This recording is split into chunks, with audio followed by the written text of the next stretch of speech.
Au cœur de la jungle de Bornéo, un Français protège les grands singes. Sauve la jungle et la forêt face aux producteurs d'huile de palme.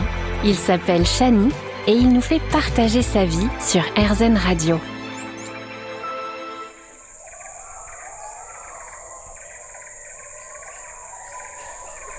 Bonjour à tous, c'est Chani dans la jungle de Bornéo pour RZN Radio. Vous entendez les gibbons derrière moi, ils poussent un cri d'alerte, danger d'en haut. Ce cri en particulier, ça veut dire qu'il y a un rapace ou un grand oiseau qui est passé au-dessus. Et comme ça, tous les gibbons savent dans quelle direction ils doivent s'enfuir.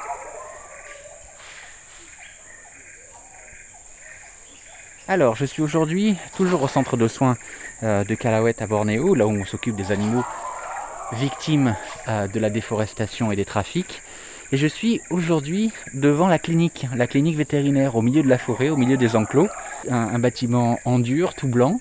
En face de la clinique, il y a des petites cages de soins d'animaux qui ont besoin d'une attention particulière. Vous avez entendu au début du podcast les petites vocalises que vous allez continuer à entendre là. Ce sont les vocalises de Youn, un petit gibbon qui, certainement lors de sa capture, lorsque les braconniers ont tué la mère, il est tombé avec sa maman et il s'est blessé. Et depuis, il ne peut plus vraiment utiliser ses jambes. Donc il a besoin d'une volière, d'une cage aménagée à son handicap. Et à la clinique, on a les vétérinaires. Alors là, je m'avance vers la clinique. Pour rentrer à l'intérieur, j'ai peut-être une voix différente que d'habitude parce que je porte un masque. Au contact des singes, on est obligé de porter un masque parce que tous les grands singes, donc y compris les gibbons, eh bien, sont sensibles aux mêmes maladies que les humains. Là, je rentre à l'intérieur de la clinique. Il y a Wena qui est sur ma gauche, qui est une vétérinaire. Hello. Firda juga de l'autre côté. Hello Firda. Ada Fatmi juga qui est une aide vétérinaire. Hi. Donc toutes les trois passent leur journée à s'assurer de la bonne santé des animaux à Calauet. On a plus de 200 gibbons ici, plus les ours, plus les crocodiles, vous le savez, je vous en ai déjà parlé. Donc c'est un travail assez fastidieux en collaboration avec les soigneurs, avec les personnes qui vont nettoyer les volières, nourrir les animaux. Les vétérinaires sont obligés d'aller à la rencontre de chacun des individus chaque jour pour s'assurer qu'ils vont bien. Et à l'intérieur de la clinique, on a des petites cages de soins, alors des cages vraiment exiguës qui permettent de manipuler les animaux. Là, il y a Apine qui est face à moi, qui a un gibbon qui a des soucis neurologiques suite à une attaque des fourmis de feu. Je vous en ai parlé dans un autre podcast, ces fourmis qui peuvent avancer sur 2-3 mètres carrés et qui mangent tout sur leur passage. Et elles peuvent aussi attaquer des animaux dans des volières, ça a été le cas pour Apine. Et depuis, il a des problèmes neurologiques. Donc il est en soins à la clinique. Dans ces petites cages de soins, ça permet aux vétérinaires de pouvoir attraper un bras, un pied pour des injections. Donc là, les vétérinaires sont en train, Fatmi et Firda sont en train de préparer des fruits qui vont être donnés aux animaux qui ont un problème d'appétit en ce moment. Donc là, ça va être aussi le rôle des vétérinaires et de l'équipe médicale. Alors que Wena est en train d'actuellement marquer sur les petits registres tout ce qui est fait pendant la journée, les médicaments que les animaux ont reçus et tout le quotidien.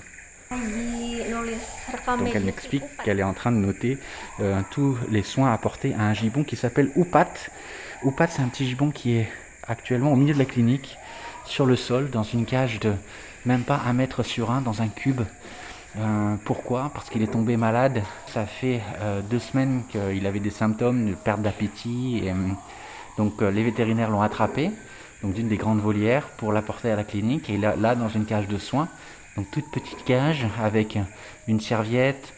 Donc dans ce genre de circonstances, on s'attarde surtout sur ce que veut l'animal, ce qu'il va arriver à manger ou pas. Les contacts avec les humains sont plus du tout limités. Le principal, c'est la santé du gibbon.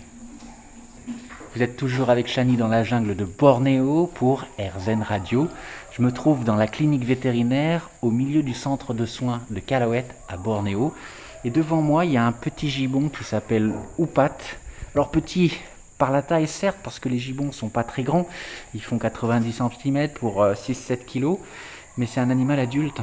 C'est un animal adulte qui est en cage de soins, donc un petit cube comme je le disais tout à l'heure, où les vétérinaires vont s'occuper de lui, faire des tests, faire des prises de sang, envoyer dans des laboratoires pour savoir ce qui se passe.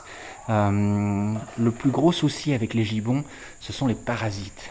Il faut savoir que les gibbons sont adaptés non seulement à la forêt, mais surtout à la canopée. Ça veut dire que leur système immunitaire n'est pas fait pour être en contact avec des bactéries et parasites présents au sol.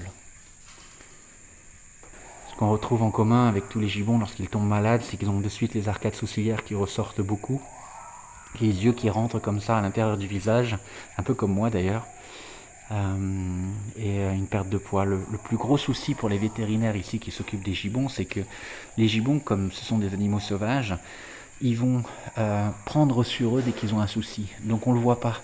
Très souvent, lorsqu'on s'aperçoit qu'un animal est malade, c'est presque déjà trop tard. Parce que dans la nature, ils doivent justement faire en sorte de cacher leurs faiblesses pour ne pas être une proie pour d'éventuels prédateurs. Donc c'est toujours compliqué avec les animaux sauvages d'arriver à déceler les problèmes le plus tôt possible parce que les animaux vont essayer justement de cacher leurs faiblesses.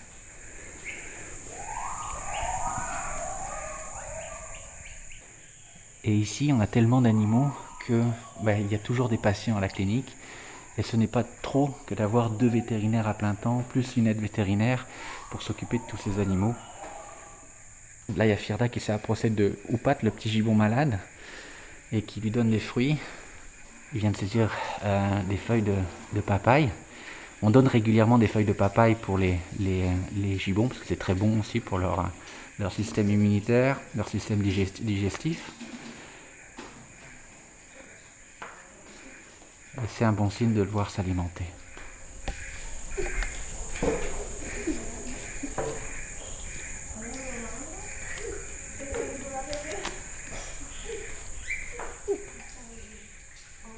Alors ces petits houps sont des houps interrogatifs quand ils regardent le micro. Et la manière dont il mange, c'est aussi une manière de montrer qu'il est stressé. Il va mâcher de manière démesurée et faire du bruit avec sa bouche. Vous savez, c'est comme quand vous avez un invité à table et qui mange et qui fait plein de bruit avec sa bouche. C'est très désagréable. Chez les gibbons, en tout cas, ça veut dire quelque chose.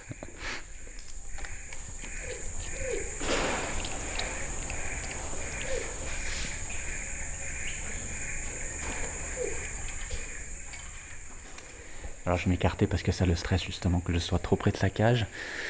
Les vétérinaires vont continuer de s'occuper d'Oupat. Wena va partir faire la tournée de tous les gibbons, s'assurer que tout va bien. Là je sors de la clinique. Et bien pour vous dire à la semaine prochaine sur RZN Radio pour de nouvelles aventures. Merci, ciao.